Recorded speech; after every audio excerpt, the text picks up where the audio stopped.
Hey friends, it is Jenna, what is up, and welcome back to the Board Game Garden, and welcome to the monthly wrap-up or monthly overview for April. And yet again, this month I have stepped up my plays, and this is officially the best month that I've had.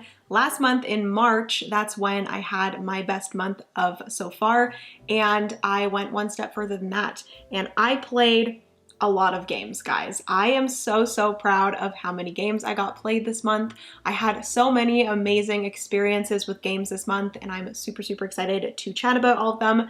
So yes, if you guys want to hear all of my board game stats for the month of April, just keep on watching. Give this video a big thumbs up if you enjoy. Hit that subscribe button if you've yet to do so. We'd love to have you here in the garden. And also comment down below the games that you got to play in the month of April. I'd love to know.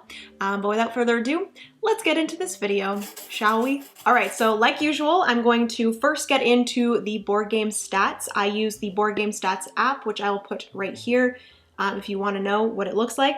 But I believe it's like $7 Canadian, $5.99 US, and I personally think it is well worth it just to be able to keep track of what games I've played specifically for these videos so I can go over everything. And it's really nice to go back and see like the games I played, how many games I played in each month, and it's really cool to like see the progression.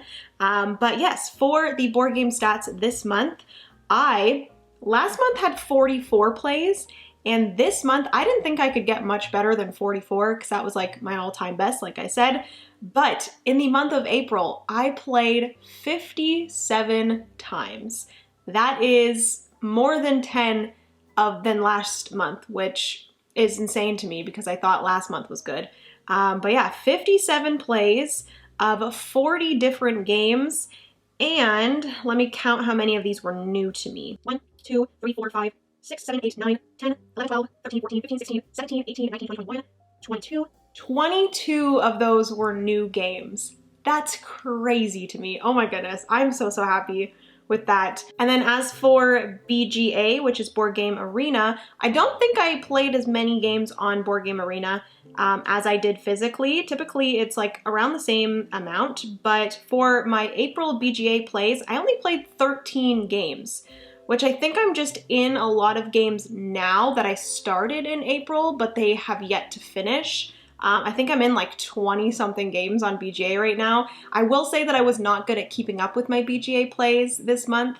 If you're in any games with me, I apologize for running out of time. I have run out of time on a lot of games, and I think there's been some weekends where I just haven't had the chance to sit down and play them, but I had 13 plays. I played games such as Obsession, Marrakech, which is like I guess it's a tile laying game. It's hard to tell if it's tiles or anything else, but pretty sure they're tiles of like different carpet colors and you're trying to get majority. And then I believe like if you have the little guy step over the opposite or your opponent's carpet color, they get coins or points for it.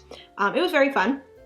I also played Barren Park, Earth, Just One, Tobago, I don't know how to pronounce it, Cat Cafe, which is a roll and write that I really want physically, Castles of Burgundy, Stone Age, as well as Copenhagen, which Copenhagen was a fun little polyomino puzzle that I really enjoyed as well. So yes, 13 BGA plays, definitely not as much as I typically get. I'm usually in like the 30s or 40s. But yes, that is everything for the BG stats for the month of April, but let's get right into all of the games that we did play. I'm going to go into depth with some of them, but not others because I think I've talked about a lot of these already. I will talk about the new games, of course, and then we'll quickly go over the ones that I've chatted about before. But yes, there's a lot, so grab a snack, get comfy, because I think this is probably going to be a long one. So starting with April 1st, Francis' family came over for a board game day, or like board game evening, I guess, board game night. We went out for sushi, and then we came back here. We played Scout, of course. We absolutely love Scout. It is a trick-taking game that has a little bit of a spin on it, which we really enjoy. And then we also got into a game of Forgotten Waters, which Forgotten Waters is one that we've had for a bit. We've only ever played it one other time before this with our friends Tom and Asha. We really enjoyed it. It's this great, like, immersive storytelling game about all of you being on a pirate ship. You are a crew of pirates, and you each like have certain things that you want to accomplish, but at the same time you're working together to, you know, get past this story. There are different scenarios. We went through the same one, I believe, that we did with our friends Tom and Asha, and it was 6 of us, so it was very, very fun to play as a family, work together to get past the like villain and do some fun stuff on our pirate ship. I played a solo game, and then that following Tuesday, Francis and I played on stream Role Player with the Monsters and Minions expansion, which I enjoyed so much. So did Francis. We both really have been enjoying Role Player. We played it a few times before that, but then we finally decided to add the Monsters and Minions expansion, which really just adds like a great thing to it, where instead of, because basically in Role Player, you are creating your character. It's kind of like a D&D character builder, but that's the game, is like building up your character stats and stuff like that. In the base game, that's all you're doing. It's kind of a mix of like D&D and Sagrada, because you are drafting these different dice and you are placing it into different rows that represent your stats for your character, and you're trying to get like a certain total in each row, and then you're trying to get certain colors in certain places, different things like that. And then you also have an opportunity to purchase cards from a market that get you additional things. You can get weapons and skills and traits and different things like that.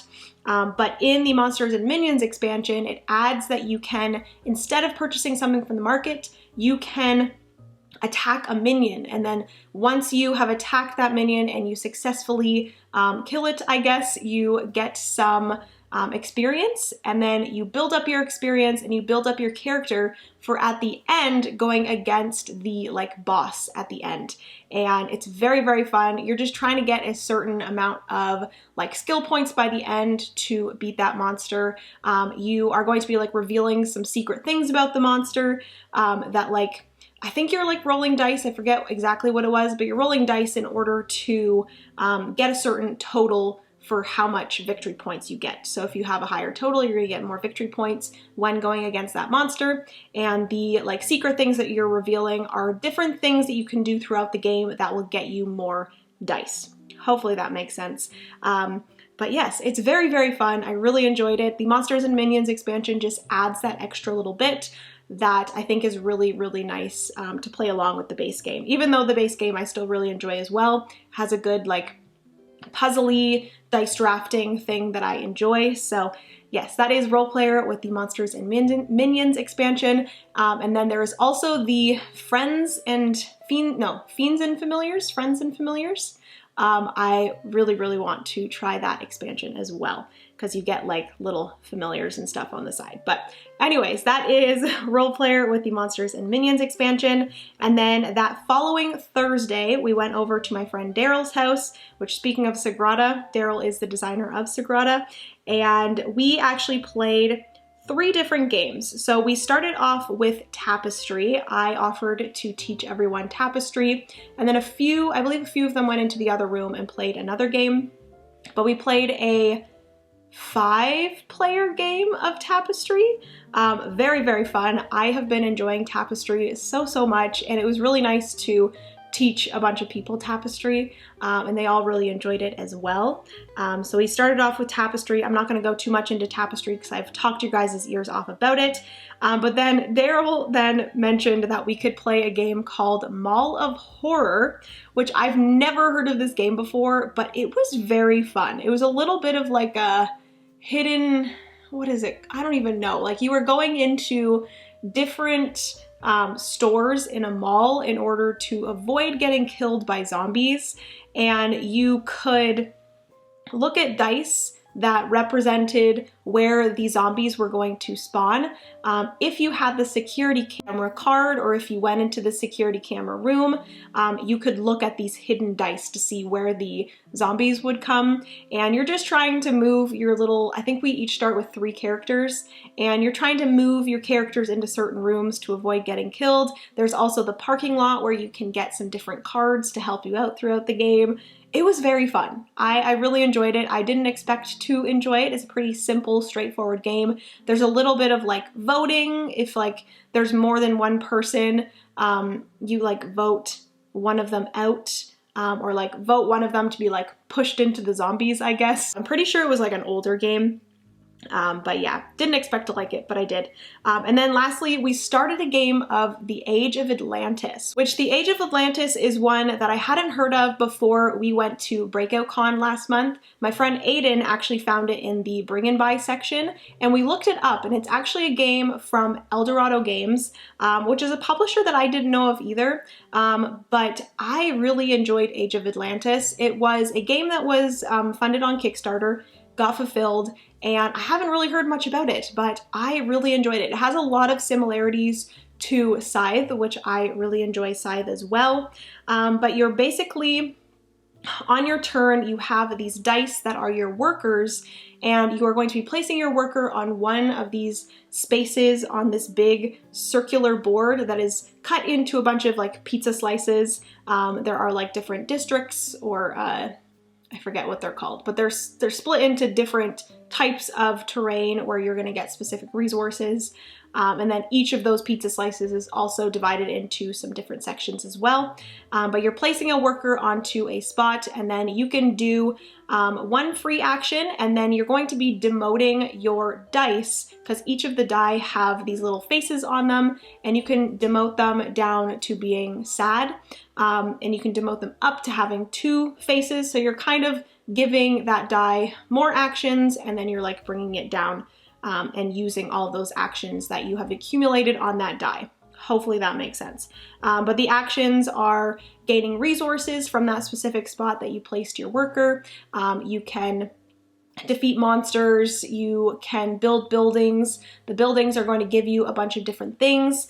And then you can also like get favor with Poseidon and stuff like that. It has like a cool Greek mythology theme to it, obviously with the Age of Atlantis, and it was very fun. It's a little bit hard to explain, but you're trying to just get some different goals. The similarity with Scythe is that, for me, you have like specific goals for each age that you're trying to complete. Once everyone at the table has completed a certain amount of them, you go into the next age, then you have a bunch more goals that you're going to be completed, or completing. It kind of reminds me a little bit of Scythe with that, but there's not like too much similarities, but there's just a little bit of a Scythe vibe there for me.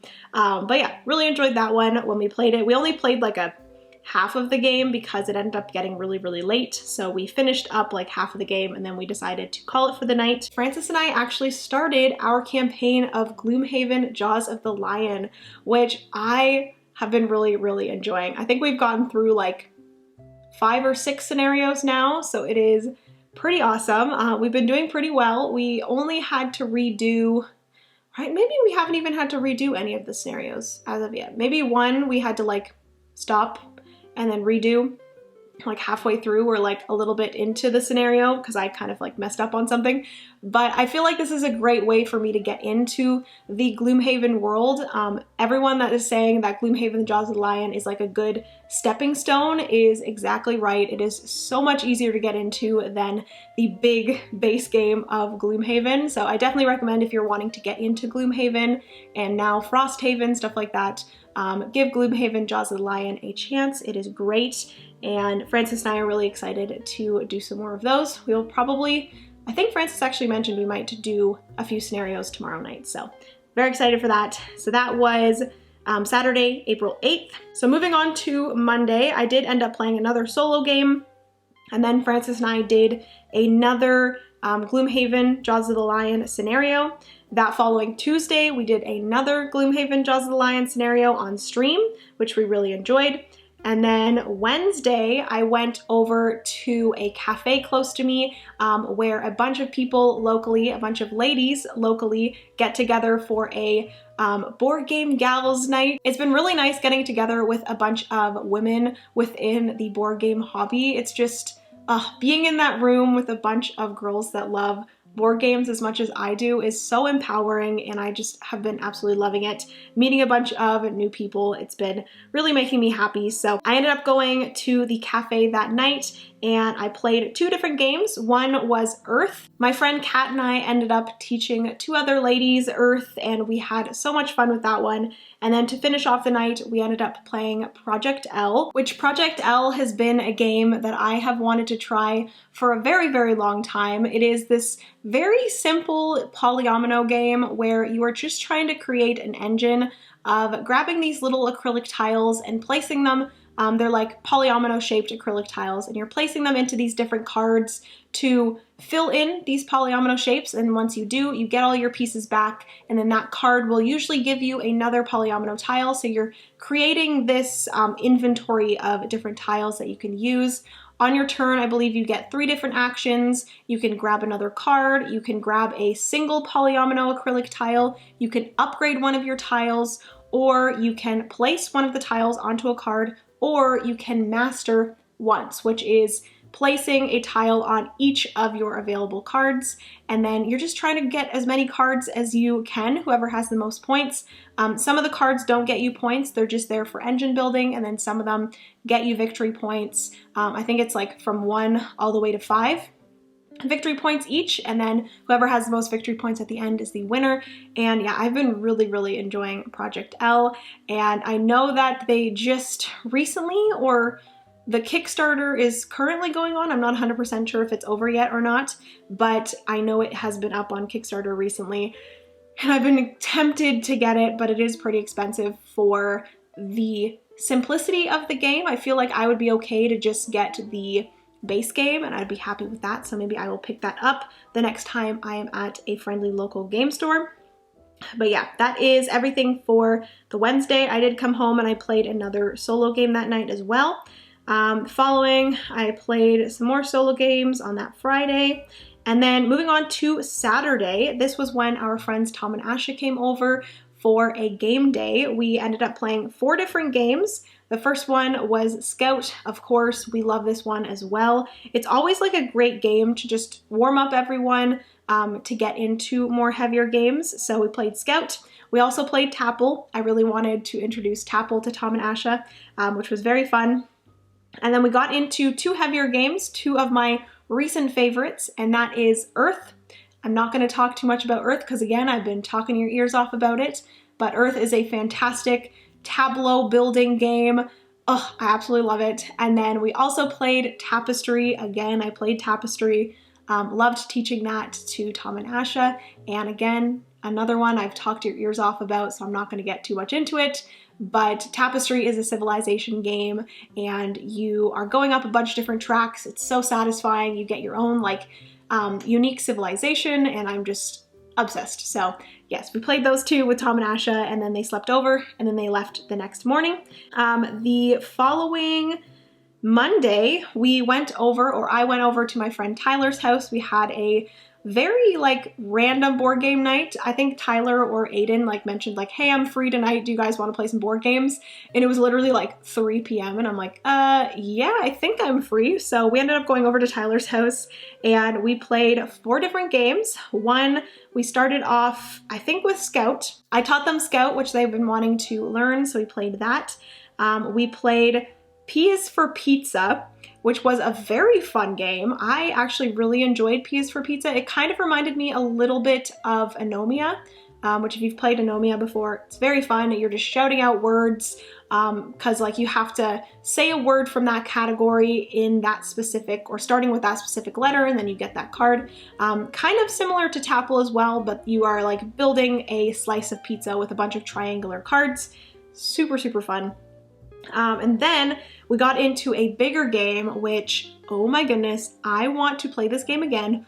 I probably want to own this game in the future, and that game is Vindication. So when Tyler first mentioned Vindication, he's been wanting to play it for a while because he's had it in his collection for a few years and he hasn't had the opportunity to play it.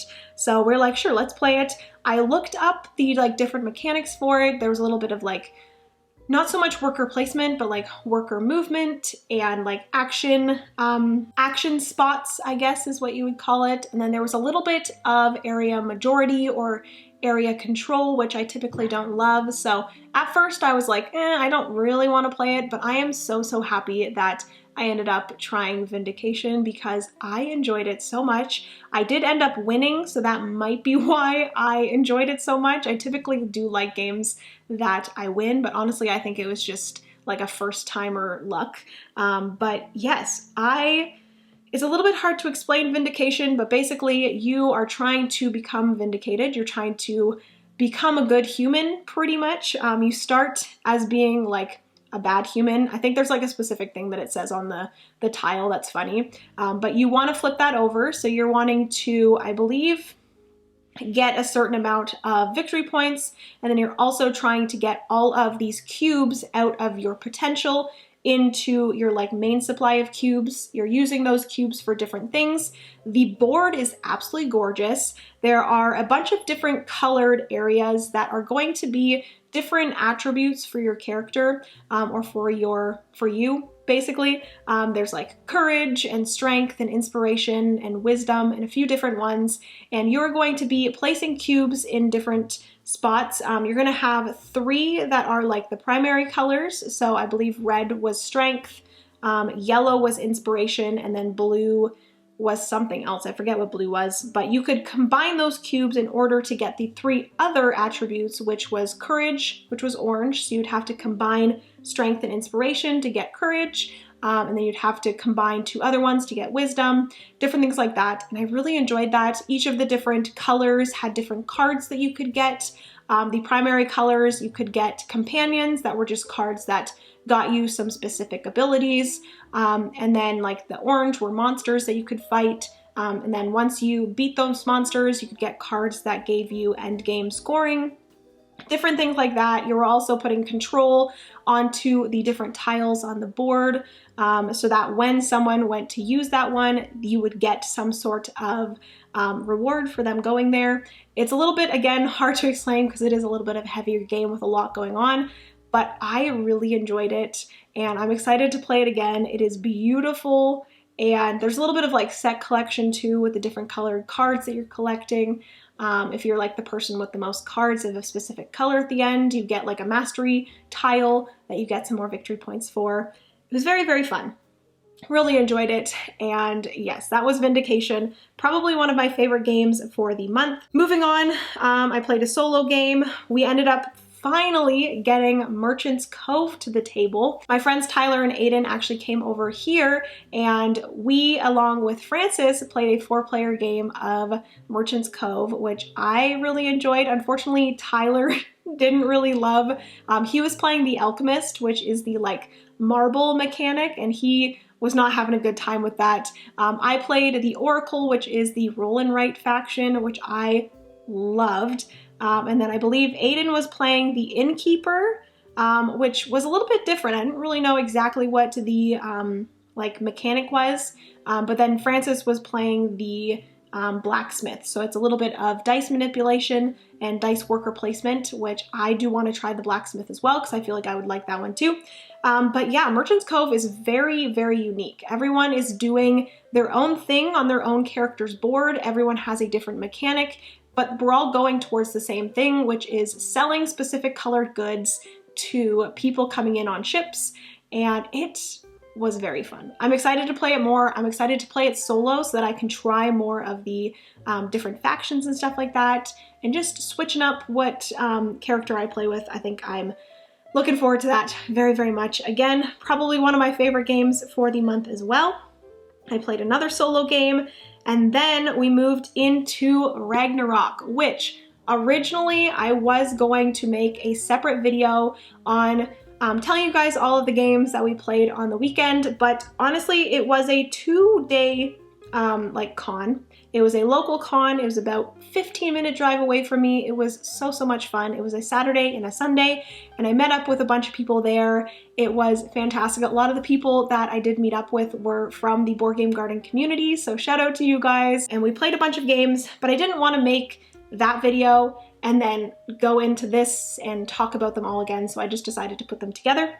So, starting off with Saturday at Ragnarok, we showed up, I think I ended up getting there at like 10:30, And Ragnarok is a lot smaller than Breakout Con. That was the one that I went to last month.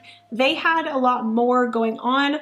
There was also more like vendors and stuff. There were some vendors at Ragnarok as well. I ended up purchasing some D&D dice sets for Francis and I, and then I also got a few cute scrunchies too. I got an Animal Crossing scrunchie and a, what was it, a D20 scrunchie. Maybe I'll put a little bit of B-roll of the scrunchies and the dice that I ended up purchasing.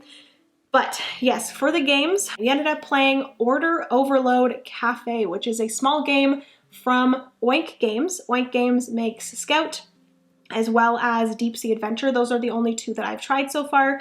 But yeah, Order Overload Cafe is a coffee-themed game. I obviously need to add that to my collection of coffee-themed games. I do love them. But yes, Order Overload Cafe is a memory game where everyone gets a certain amount of cards. At first, you're going through a bunch of different levels together. It is a cooperative game, but first level, you have like a certain amount of order cards. You're gonna put them out. Everyone's gonna have a good look at them. Try to remember all of the different items in the order, and then you're going to take those cards back, shuffle them up, and then everyone gets, I think in the first level, everyone gets one card. Second level, everyone gets 2, 3, 4, 5, so on and so forth. So it does get a lot harder because you're trying to remember more order cards, but you get a card in your hand and you have to, on your turn, remember another one of the order cards that's not the order card or cards that are in your hand. So you have to shout out something that you remember from the order. Maybe it's hot coffee, and then whoever has the hot coffee card puts it down on the table, and your goal is to get, I think that's like a certain amount for each level, but you're trying to get as many of the people that you're working with to put their cards on the table. So once someone has put all of their order cards on the table, they are out. They can still help with remembering, but yes, it's very fun. I really enjoyed it. It's one that I didn't think I would enjoy as much as I did, because typically memory games, I enjoy memory games, but not like a lot. So yes, Order Overload Cafe, very hard to say, but really enjoyed that one. Once we were finished with that, we moved on to a game of Seize the Bean. I've talked about Seize the Bean many, many times here on the channel, but I was so happy to finally get an opportunity to play Seize the Bean with a bunch of new people. I think I've only ever played Seize the Bean with Francis and then our friends Tom and Asha. So we ended up playing a, I think 6 or 5 player game of Seize the Bean. It was so much fun. I did find out that I was playing one aspect of it wrong, so we ended up technically playing like a speed Seize the Bean, because I was, every end of the day, I was wiping the entire board of cards when you're only supposed to take one out and slide everything to the left. So yes, we played speed Seize the Bean. It was a good time. And then next up, we just played a few different party games. We played Tapple, which I spoke of before. We played Green Team Wins, which was very fun because we were all board gamers, and we ended up playing Green Team Wins with the promo cards, which are all board game related. So that was very fun. I got to do that for the first time. We also played Fuji Flush. I introduced Fuji Flush to everybody. And Jamie from Foster the Meeple, if you're watching this right now, yes, we all played with the Choo Choo Train variant, and it was very fun. I will say that I pretty much tell everyone every time we play that to do that, and it ends up being a awesome part of the game. So Jamie, thank you so much for introducing the little 2-2 train, 3-2 train, because it makes the game so much fun. So we played that. We also played Ink and Gold. I feel like it's one that I should have already played, but it is a little bit of like a push your luck treasure collection game where you're going through this, not really, I guess it's like a temple, and you're deciding to either leave the temple and gather some treasure and leave, or continue going into the treasure to push your luck to get more treasure. But if you get too many monsters of a certain type to come out, then you lose all your treasure. So it's just a very basic push your luck game. I enjoyed it. It wasn't like my favorite game, but it was fun. I typically don't really go for push your luck games a ton, unless it's like a heavier push your luck game, like Quacks of Quedlinburg I enjoy, and Cubitos as well. So yes, we played Ink and Gold, and then we played Imperial Spells and Steam. So this is another one that my friend Tyler introduced to us. He actually brought this to the con. It was this like huge ginormous box, and we played an 8-player game of Imperial Spells and Steam.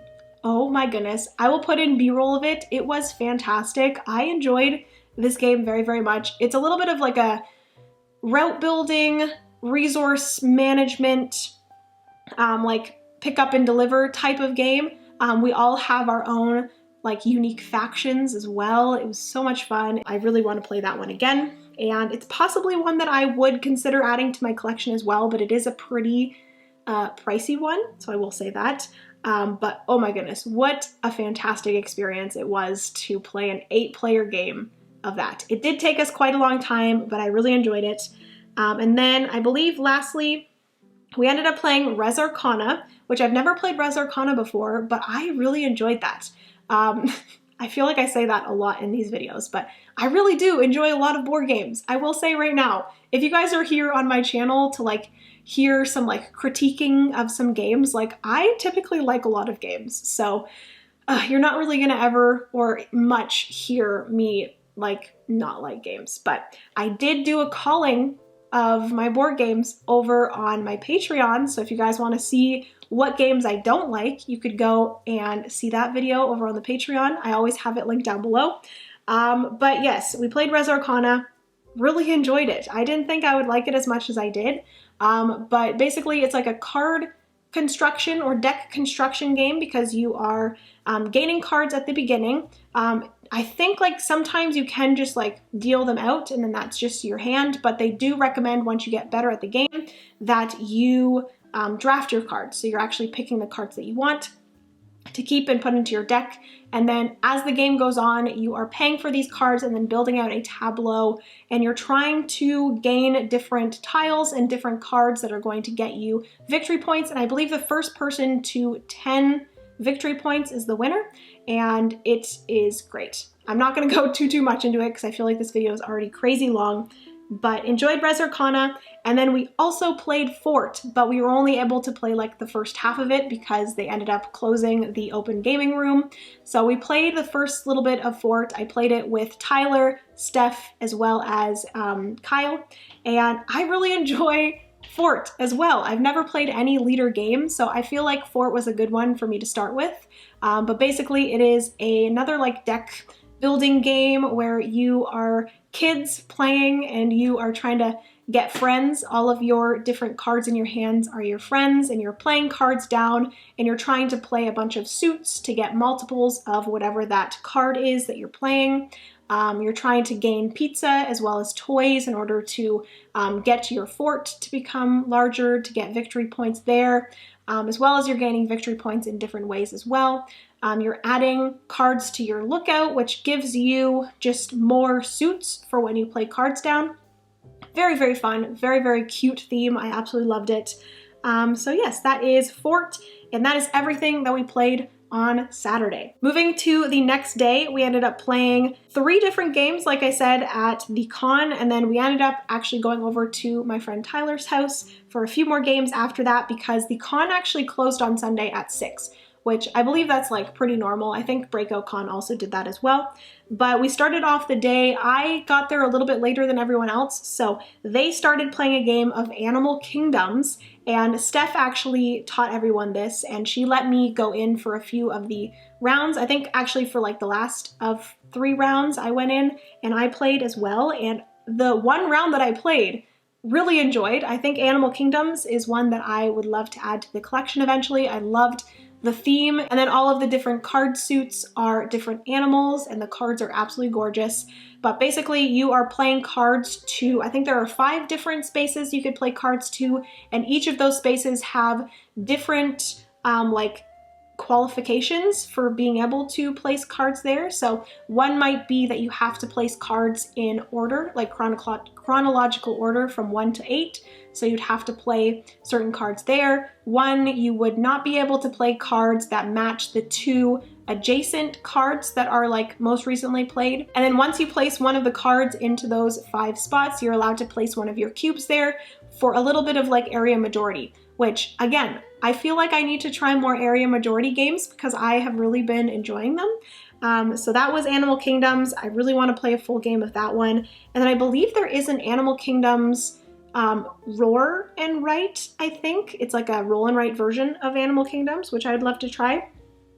And then we played a big game of Dune Imperium, which I played Dune Imperium at BreakoutCon last month and enjoyed it so much. And then we ended up getting to play it again at Ragnarok, which I want Dune Imperium so bad now. It is so good, which I feel like Francis would also really enjoy Dune Imperium. We actually played with the Rise of Ix expansion, so that was good as well. It just added a little bit of an additional thing onto one of the sections of the board, which I liked. And then once we were finished with Dune Imperium, we ended up playing Revive, which I've heard a ton of good things about Revive. It is a hard one to get here in Canada right now, but it was really good. I don't know if it's a game that I would want to add to my collection. It's another one of those games that has a ton going on. You are just playing cards into, or like slotting them into your board in order to get some different actions. You can get resources, and then you're using those resources to do things like melt ice in order to explore. You can place buildings, and then you get different things based off of where you're placing those buildings. You can put some different like explorers, I think they're called, onto the board as well. It was a really fun game, but I don't know if I think like when I looked to see how much it was, I think it was like over $100. I don't know if I could pay that much for a game. I don't know. I have had a really hard time forking out over $100 for a game. That's why I still do not own Dwellings of Eldervale, because I just can't do it. It hurts me. I don't have that type of financial freedom to get games that expensive. So yeah, it's definitely one that like, if it was less expensive, I definitely would add it to my collection because I really did enjoy it. But over $100, I don't know if I could do it. But yeah, Revive was definitely very fun. And I'd love to play it again. And then, oh my goodness, this video, so long. I apologize, friends. I will try to edit this down as much as possible. But we then went over to my friend Tyler's house. Like I said, his house was like a few minutes away from the con, and we ended up playing two different games, one being Megaland, which is a game from Red Raven Games that is a Target exclusive, I believe. I would really love to have this one in the collection because it's a really nice, just easy, again, push your luck game that I really enjoyed. I feel like this would be one that I could play with my family and they would really enjoy. But it was an easy little push your luck game, somewhat similar to Ink and Gold, but I think I would prefer Megaland over Ink and Gold.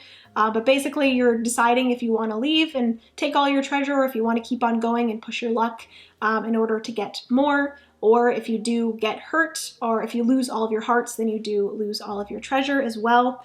So I really enjoyed that one. And then after that, we did end up playing a full game of Fort, which again, really enjoyed. I do think I want to possibly add Fort to the collection because I really like that. And then that was everything for Ragnarok. Overall, I really enjoyed my time at Ragnarok. I got to spend a ton of time with a bunch of people that I met here at the Board Game Garden. It makes me so happy that I have met people that I can call my friends through this channel. 2 days after that, so on Tuesday, Francis and I streamed Earth on stream. This was the first time that I played Earth 2 players, and good news is it plays really good 2 players. I really enjoyed it. Absolutely love Earth.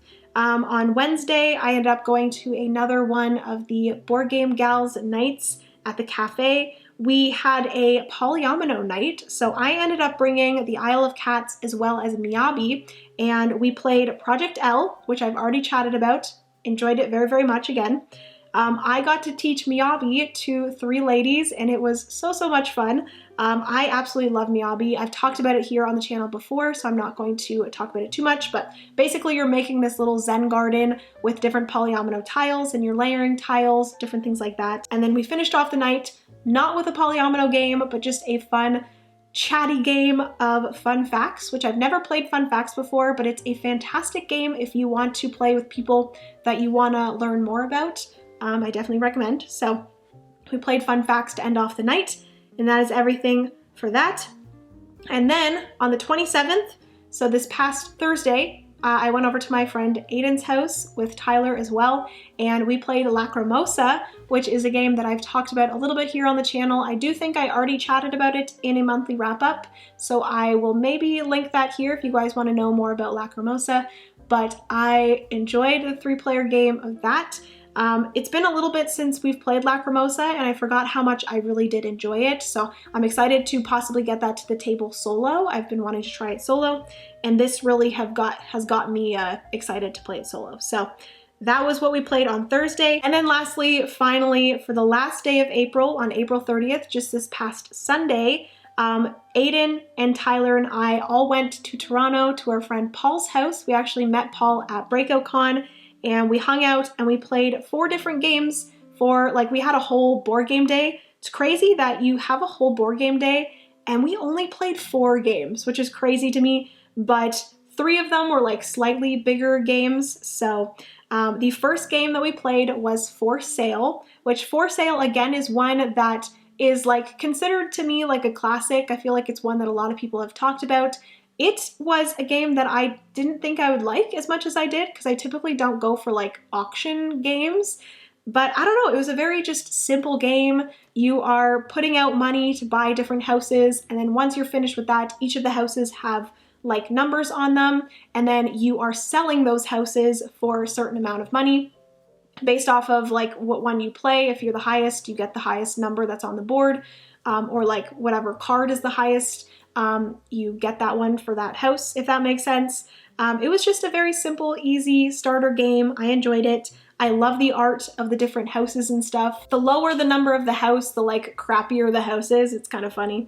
So yes, we played For Sale, and then once we were finished with that, we got into another game of Seize the Bean, which I was very happy to get that to the table again, and we actually played it correctly this time. We didn't play Speed Seize the Bean. And then we moved into another game of the Age of Atlantis, which this time we actually played a full game, which I will say it took a very, very long time. I think we ended up playing the Age of Atlantis for like 4 hours possibly. Holy manoli, it was quite a long game, but I really enjoyed it. I like the Age of Atlantis. I think because that game went on for so long, towards the end I was like, oh my goodness, like I want this to be over. But I still really enjoyed it. I enjoy the game. It's one of those games that like there's so much going on that I just tend to like lose what to do, and like I don't know how to correctly do what I'm supposed to do, if that makes sense, because there's just like so many things you could do. But I still really enjoyed it, again, like I said. And then after the Age of Atlantis, we played Oceans, which Oceans is one that I've been wanting to play for a very long time. This is one that I saw like early on in my board game journey. I saw it at the board game store. It's this like gorgeous bright colored box, and I know that it's part of like the Evolution series, which Evolution has been one that I've wanted to try for a while. So I was happy that we were able to try that one. It's basically just like a card game. You're placing down cards that are different traits for different marine life, and you're gaining fish and then populating those fish in order to gain victory points. All of the fish that you have collected you age the fish. And then every one of those fish that you have at the end is a victory point. And then eventually you can play deep sea cards, or like deep cards that have a little bit more of like a take that aspect to them. There's some actually of like all the cards. It's a very like take that game, which typically I don't like, but it was not too bad. Not horrible. But yes, Oceans was a fun one, and that was everything for our board game night at Paul's house. All right, friends, so that's going to be everything for today's video. Hopefully you enjoyed hearing about all of the games that I played in April. Apologies for this video being crazy long, but hopefully you were able to like get something done around the house, maybe put away some laundry while you listen to me yap about board games. For my top 3 games of the month, I think for new games, I'm not going to put in any games that I talked about last month. If I was going to do that, then Dune Imperium would probably be in there as well. But I think for top 3 games that are new to me this month, I think number 3 would have to be Gloomhaven, Jaws of the Lion. Francis and I have really been enjoying that. I'm excited to get into more scenarios of that. Also, I really enjoyed Imperial Spells and Steam. Loved that game. I would love to play that, probably not at 8 players again, but I would love to play that one again at like 4 players. I feel like that would be where it really shines. And then I think my number 1 game of the month is probably Vindication. I don't know why, but I enjoyed that game so much. And yeah, that is everything for today's video. Hopefully you guys enjoyed. If you did, give it a big thumbs up. hit that subscribe button if you have to do so. We'd love to have you here in the garden. Be sure to comment down below all of the games that you guys played in April, and also let me know what your top 3 games of the month were. I'd love to chat about it down in the comments.